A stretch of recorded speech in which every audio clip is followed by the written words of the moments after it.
তো বস চলে এসেছি নতুন ভিডিও নিয়ে। আজকে এই ভিডিওতে দেবদার আপকামিং সিনেমা প্রজাপতি 2 থেকে যে নতুন গানটা রিলিজ করেছে কালকে, সেটা নিয়ে কথা বলবো।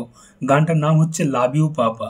তো আমরা জানি দেবদার আপকামিং সিনেমা হচ্ছে প্রজাপতি 2, যেটা মুক্তি পাচ্ছে এই বড়দিনে ক্রিসমাসে। তো এই গানটা কেমন হলো সেটা নিয়ে কথা বলবো। তার আগে বলি, যখন থেকে সিনেমাতে জিৎ গাঙ্গুলির নাম উঠে এসেছিল, কনফার্ম হয়েছিল, তখন থেকেই বুঝতে পেরেছিলাম যে কিছু হোক না হোক এই সিনেমার গানগুলো কিন্তু সুপারহিট হবে। কারণ জিৎ গাঙ্গুলি এবং দেবের কম্বিনেশন, মানে বাংলা ইন্ডাস্ট্রিতে গানের দিক থেকে জিৎ গাঙ্গুলি একটা বড় অবদান আছে। জিৎ গাঙ্গুলি মানে 2006 থেকে শুরু করে আপ টু 2015 পর্যন্ত একটা লম্বা টাইম কিন্তু বাংলা ইন্ডাস্ট্রির এত সুন্দর এত সুপারহিট গান দিয়েছে, মানে যেগুলো ভোলার না, যেগুলো আজও চার্টবাস্টার গান। মানে দেবজিৎকে তৈরিই করেছে, তুলেছে গানের দিক থেকে বলতে গেলে জিৎ গাঙ্গুলি। সত্যি এটা কিন্তু স্বীকার করতেই হয়। তো অনেকদিন ধরে জিৎ গাঙ্গুলি এবং দেবের মানে এই কম্বিনেশনটার অপেক্ষায় আমরা ছিলাম। জিৎ গাঙ্গুলি মানে 2015-16 পর থেকে কোথাও গিয়ে হারিয়ে গেছে। মানুষটা হয়তো কাজ পায় না বা নানারকম দিক থেকে আর কি শুনতে পাই। ইন্টারভিউতেও সে বলেছে যে আমাকে কাজ দেয় না, আমি কাজের জন্য অপেক্ষা করছি। মুম্বাইতে চলে গেছে, দু একটা হিন্দি সিনেমাতেও কাজ করেছে। তো যাই হোক, ফাইনালি দেবের প্রজাপতি 2-তে মিউজিক কম্পোজ করছে জিৎ গাঙ্গুলি, এবং প্রথম গানটাই কিন্তু জাস্ট বম ব্লাস্ট করে দিয়েছে। দারুণ, খুব মিষ্টি, খুব সুন্দর একটা গান হয়েছে। গানটার টাইটেল নেমটা হচ্ছে লাভ ইউ পাপা। তো এই গানটাতে ভয়েস দিয়েছে ঈশান মিত্র। তো ঈশান মিত্র মানে তার ভয়েসে কিন্তু দেবকে খুব ভালো মানায়। রঘু ডাকাতের যে টাইটেল ট্র্যাকটা রঘু রঘুর, ওইটাও কিন্তু ঈশান মিত্র দিয়েছিল। এবং এই যে গানটা, এটাও কিন্তু ঈশান মিত্র গিয়েছে, খুব সুন্দর লাগছে দেবের সাথে, মানে তার কম্বিনেশনটা বেশ ভালো লাগছে ভয়েসের দিক থেকে।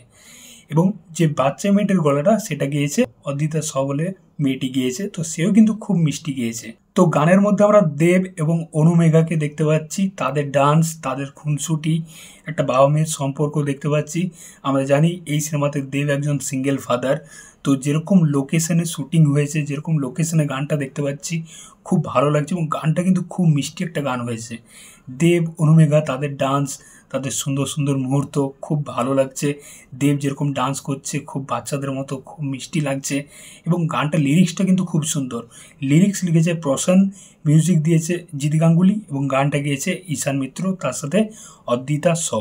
খুব সুন্দর কিন্তু কম্পোজ হয়েছে। জিৎ গাঙ্গুলি মানে অনেকদিন পর আবার কামব্যাক করতে চলেছে। সত্যি খুব ভালো লাগলো মিউজিকটা, এবং যেরকম লোকেশনে শ্যুটিং হয়েছে সত্যি ভালো লাগছে। দেবকে দেখতে ভালো লাগছে। দেবের ওই সাদা চশমা পরা লুকটা খুব স্মার্ট, খুব সুন্দর লাগছে। তার সাথে অনুমেঘা, মানে বাবা মেয়ের সম্পর্কটাকে খুব মিষ্টিভাবে দেখানো হয়েছে। মানে আমরা চাইছিলাম যে হাই নানার মতো একটা সিনেমা হোক, যেরকম সাউথে হাই নানা, নানির এত সুন্দর মিষ্টি একটা গল্প সিনেমা। তো কোথাও গিয়ে এই সিনেমাটা একটা হাই নানার কিন্তু ভাইবস দিচ্ছে। এখানে দেখতে পাচ্ছি যে দেব সিঙ্গেল ফাদার, নিজের মেয়েকে সে নিজের হাতে মানুষ করতে চায়, মানে সে কারোর ভরসাতে থাকতে চায় না। হয়তো ইদিকা পাল যে দেবের স্ত্রী, এটা আমরা জানি যে ইদিকা পাল সিনেমাতে আছে, সে হয়তো এদের দুজনকে ছেড়ে চলে গেছে বা হয়তো সে মারা গেছে, এমন কিছু হতে পারে। তো একটা ব্যাক স্টোরি, একটা গল্প তো থাকবেই।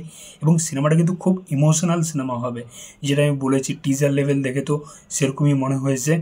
তো খুব সুন্দর লাগলো কিন্তু গানটা, খুব মিষ্টি গান হয়েছে লাভ ইউ পাপা। দেখা যাক পরবর্তীকালে আর গানগুলো কেমন হয়, সেটাই দেখার। জিৎ গাঙ্গুলি আছে মানে ভরসা আছে, খুব ভালো ভালো গান কিন্তু সে ডেলিভার করবে এই সিনেমার থেকে, এটুকু ভরসা আছে। তো তোমাদের এই লাভ ইউ পাপা গানটা কেমন লেগেছে অবশ্যই কিন্তু কমেন্ট বক্সে জানিও। চললাম, দেখা হচ্ছে পরের ভিডিওতে। চ্যানেলটায় নতুন হয়ে থাকলে কিন্তু অবশ্যই সাবস্ক্রাইব করে যাও বস।